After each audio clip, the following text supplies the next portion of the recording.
Preparation ಮಾತ್ರ ನಿಮ್ಮ ಫಲಿತಾಂಶವನ್ನು ನಿರ್ಧರಿಸುವುದಿಲ್ಲ. ಒತ್ತಡದ ನಡುವೆ ನೀಡುವ ನಿಮ್ಮ ಪ್ರದರ್ಶನವೇ ನಿಮ್ಮ ಫಲಿತಾಂಶವನ್ನು ನಿರ್ಧರಿಸುತ್ತದೆ. ಅನೇಕ ಆಸ್ಪಿರೆಂಟ್ಸ್ ತುಂಬಾ ಚೆನ್ನಾಗಿ ಓದ್ತಾರೆ, ಆದರೆ ಪರೀಕ್ಷಾ ಹಾಲ್ನಲ್ಲಿ ಕುಳಿತ ತಕ್ಷಣ ಎಲ್ಲವೂ ಗೊಂದಲವಾಗುತ್ತದೆ. ಇಲ್ಲಿ ಸಮಸ್ಯೆ ಏನೆಂದ್ರೆ ತುಂಬಾ ಜನ ವಿದ್ಯಾರ್ಥಿಗಳು ಮಾಕ್ ಟೆಸ್ಟ್ಗಳನ್ನ ತುಂಬಾ ಲೈಟ್ ಆಗಿ ತಗೋತಾರೆ ಅಥವಾ ಸಂಪೂರ್ಣವಾಗಿ ಮಾಕ್ ಟೆಸ್ಟ್ಗಳನ್ನೇ ಅವಾಯ್ಡ್ ಮಾಡ್ತಾರೆ. ಇನ್ನ ನನ್ನ ಸಿಲೆಬಸ್ ಕಂಪ್ಲೀಟ್ ಆಗಿಲ್ಲ, ನಾನು ಇನ್ನೂ ಪರ್ಫೆಕ್ಟ್ ಆಗಿಲ್ಲ, ಪರ್ಫೆಕ್ಟ್ ಆದ್ಮೇಲೆ ಮಾಕ್ ಟೆಸ್ಟ್ಗಳನ್ನ ಅಟೆಂಡ್ ಮಾಡ್ತೀನಿ ಎಂದು ಮಾಕ್ ಟೆಸ್ಟ್ಗಳನ್ನ ಅಟೆಂಡ್ ಮಾಡೋದೇ ಬಿಟ್ಬಿಡ್ತಾರೆ. ಆ ಪರ್ಫೆಕ್ಟ್ ಡೇ ಅನ್ನೋದು ಇಲ್ಲ, ಎಲ್ಲಾ ಸಿಲೆಬಸ್ ಕಂಪ್ಲೀಟ್ ಆಗಿದೆ ಅನ್ನೋ ಡೇ ಎಂದಿಗೂ ಬರುವುದೇ ಇಲ್ಲ. ನೀವು ಮಾಕ್ ಟೆಸ್ಟ್ಗಳನ್ನ ಅಟೆಂಡ್ ಮಾಡದೇ ಇರೋದ್ರಿಂದ ನಿಜವಾಗಿ ಒತ್ತಡದಲ್ಲಿ ಯೋಚಿಸುವ ಶಕ್ತಿ ನಿಮ್ಮ ಮೆದುಳಿಗೆ ಬರುವುದಿಲ್ಲ.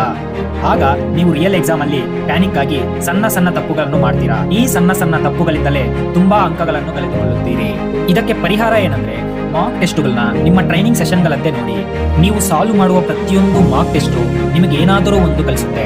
ಟೈಮ್ ಮ್ಯಾನೇಜ್ಮೆಂಟ್, ಅಕ್ಯುರೇಸಿ, ಇಲ್ಲ ನಿಮ್ಮ ಮೈಂಡ್ ಸೆಟ್, ಇವೆಲ್ಲವನ್ನು ಬಿಲ್ಡ್ ಮಾಡುತ್ತೆ. ಈ ರೀತಿ ವಿಡಿಯೋಸ್ಗಾಗಿ ಚಾನಲ್ಗೆ ಸಬ್ಸ್ಕ್ರೈಬ್ ಮಾಡಿ. ಫುಲ್ ವಿಡಿಯೋ ಯೂಟ್ಯೂಬ್ ಅಲ್ಲಿ ಇದೆ.